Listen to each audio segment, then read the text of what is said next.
கூட்டிகிட்டு இருக்கும்போதே ஒரு வாரத்துக்கு ஒரு வாட்டியாச்சும் நம்மளுடைய டோரை வந்து லைட்டாக நம்மளோட அந்த தொடப்பத்தை வச்சு லைட்டாக தட்டி விட்டோம் அப்படின்னா அடிக்கடி வந்து இந்த மாதிரி ஒட்டடை பிடிக்காமலும் இருக்கும். அண்ட் சில பேர் வீட்டில் பார்த்தீங்கன்னா நம்ம கூட்டிகிட்டு இருக்கும்போது அந்த டைல்ஸ் மேலெல்லாம் இந்த மாதிரி அடுக்கு மாதிரி இருக்கும். இதை யாருமே தட்டி விடுறது கிடையாது.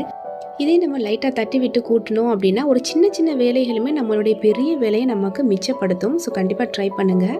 அடுத்து நம்ம சமைக்கும்போது இந்த மாதிரி ஒரு கப்பில் நீங்கள் தண்ணி அள்ளி வச்சுக்கோங்க. ஸோ நம்ம அடிக்கடி நம்ம கையை கழுவுறதுக்காக வாஷ் பேஷனில் திறந்து நம்ம கையை கழுவுவோம். அதனால அதிகமான அளவு தண்ணி நமக்கு வேஸ்ட் ஆகும்.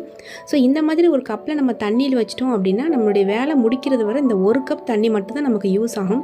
இதனால நமக்கு தண்ணியும் சேவ் ஆகும், டைமும் சேவ் ஆகும் அண்ட் க்ளீனிங்காகவும் இருக்கும்.